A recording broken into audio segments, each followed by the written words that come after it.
Dang, I got a crazy bean harvest going on here. Black-eyed peas, field peas, cow peas, whatever you want to call them. Late season. A huge amount. I planted these very early in spring. And I planted like 10 varieties, 8 varieties together. There's a video that shows me planting them. Anyway, I neglected this cassava bean patch through the summer. I basically was working on a construction project and neglected a fair amount of my garden activities, and these beans kind of sailed through the summer. I harvested them a couple times early on, and then I kind of just forgot about it, but they kept growing. And then late in August, I noticed that the beans were really starting to take over. The cassava did very poorly. Like it might have competed the cassava. But I'm getting a huge harvest of field peas right now here in late October, which is kind of nuts. So this was originally going to be my land race, experiment, where I was just going to keep planting a bunch of different varieties together and hope that they cross and I get some resilient pea. Well, there's already a couple varieties in here that are resilient, and I'm not sure which one exactly they are, but some of them are purple and some of them are brown. None of them look like a black-eyed pea that you get at the store. So I'll have to go through the old video and look at what the varieties exactly were. I think some of them were like iron and clay, Mississippi purple, Florida conch. Those are the kind of ones that I'm kind of seeing, like the white ones that are slightly green. I think those were the Florida ones. Those are ones I'm seeing here.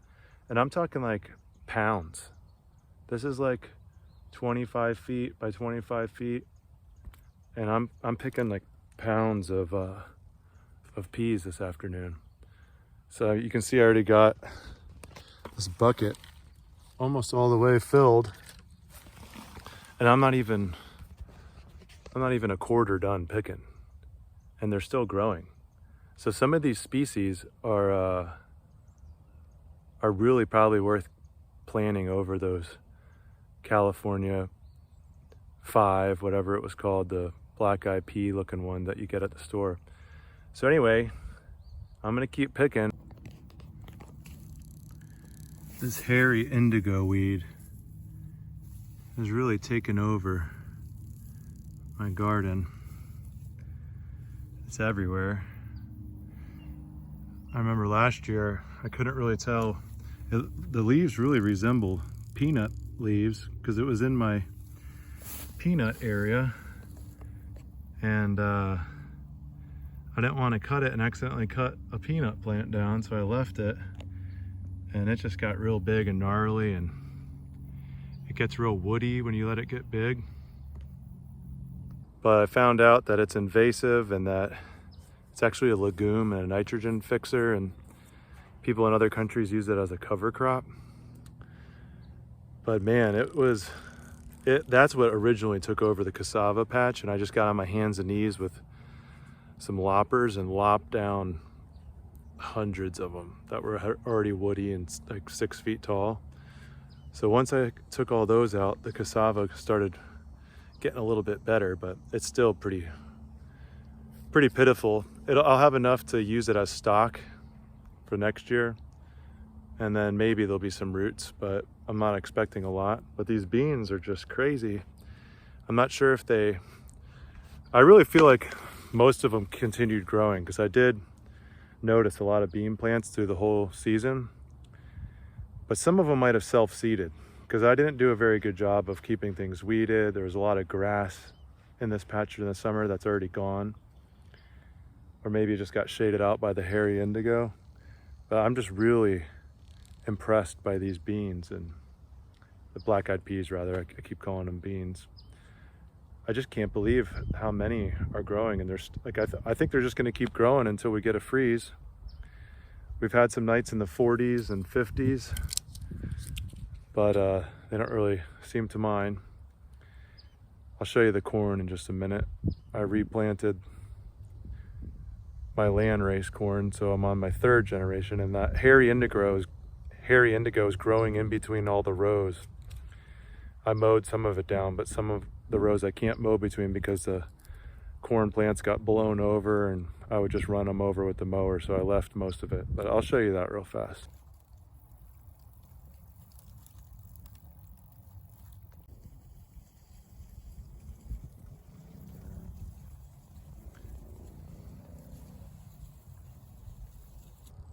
Well, the corn's looking pretty sorry, to be honest, and I didn't really expect a whole lot from it being the second season.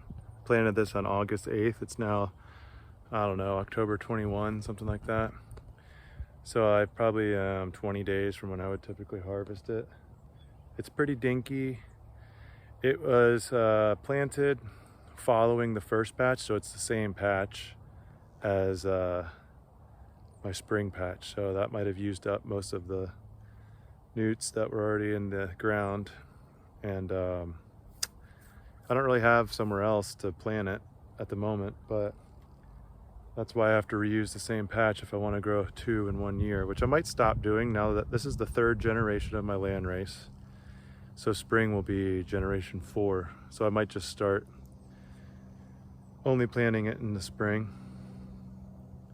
because I get a pretty good crop. And this year, or in the August crop, I don't usually get a great crop. I don't know if it's because of the time of year or what, but it just doesn't seem to work out for me. So I really just did it so I could get, you know, multiple generations done in 2 years. I could get the whole 4 years done in 2, which I'm basically at now. So once I just start planting in spring, it'll do a lot better.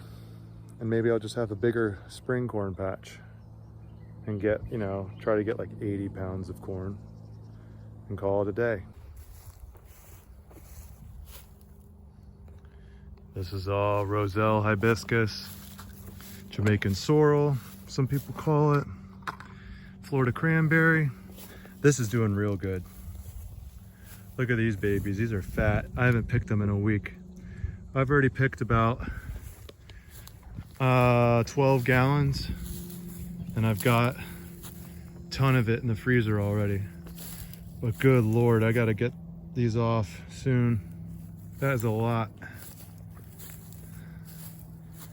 What's on there right now would fill up 1.5 6-gallon buckets, and then that would take about 3.5 hours to process.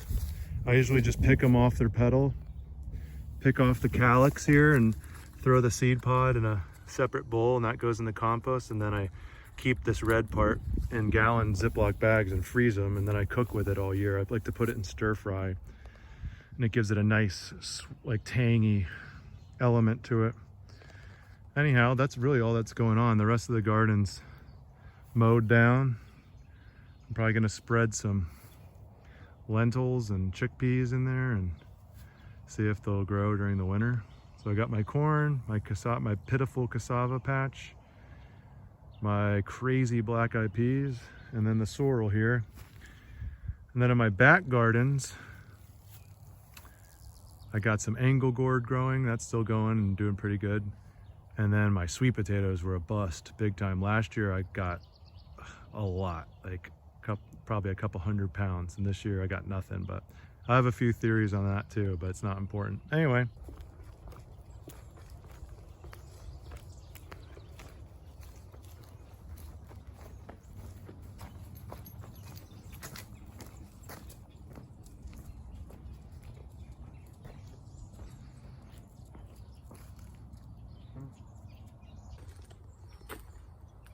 Well, this is what took all my time this year. I built this camping trailer and I spent basically all year working on this with my free time, where I took, you know, a few odd days to work on the garden, but this took up most of my time. I built it from scratch. I framed it out of 1-inch square tube and welded it all together into a cage. And then I skinned the outside with reclaimed sheet metal that I got locally off of a marketplace. I built the door from scratch and put that air conditioner in, and the inside's not done, but I can work on it in the AC now. So it's not as big of a deal as it was. I wanted to get this skinned before the summer rain really messed things up, but I accomplished that, and now I can, you know, focus a little bit more on the garden. Well, the angle gourds really have gone crazy, taken over everything. I just chop those up and throw them in my stir fry raw at the end. I really have way more than I ever needed. I'd only planted a couple and they just took over this whole trellis, which was snake beans earlier in the year. And then the angle gourds really took it over late summer. And here's my sorry beds that failed to produce any sweet potatoes. I got some figs in there, and as you can see, this Spanish needle has really, this is supposed to be garden bed here, garden bed, garden bed. Another fig, and then more garden. But the garden just got completely wrecked by these stupid Spanish nettles. So I had planted, you know, I made a mistake, I think. Like, I thought I had all these little sweet potatoes left from the year before, and instead of putting them in pots and waiting for slips to grow and then transplanting slips into the ground, I just threw little potatoes into the ground. And this side I kept weeded. And look, I even put this mulch. I put, you know, oak mulch down, and these weeds still took over. This one little patch I just kept weeded just so I'd get something, but look, these little sorry things didn't even grow at all. Like, I mean, it sent up vines and then they just quit, you know, nothing happened. The soil looks pretty good, but there is not much. There's little crappy potatoes in there, but hardly at all. So anyway, you know, sometimes failure is good. It teaches you what not to do. So next year I'm definitely not doing that. Figs are looking good. That's an LSU purple. And next year I'm gonna try to keep these nettles beat back. Needles, nettles, I don't know. I'm gonna keep them whacked down with the weed whacker and cut these trees down. These trees are just little weed trees that have gotten out of control. So I got a lot to do. But now I have to go process the black-eyed peas. I want to have a big bean pot tonight. I got some smoked pork necks simmering in some water, and I'm working on the boat. Got a ton of stuff going on at the same time, but that is the update. Hope y'all are doing good. Peace. This is some of the harvested seed from the black-eyed peas that sailed through the summer. As you can see, they're more like brown, tan, red. That's just what I picked. Like, I probably picked that in August, and now I have a few pounds. This is what I was gonna save for seed for next year, in addition to the seed that I already saved from the spring harvest. The spring harvest is more mixed, where it has more different colored ones. Like, those ones seem to do okay in the spring, and these ones did better in the fall. So, I don't know, I'm gonna plant a little bit of all of them and have a dedicated pea patch next year. Try to take a little bit better care of it and see what happens.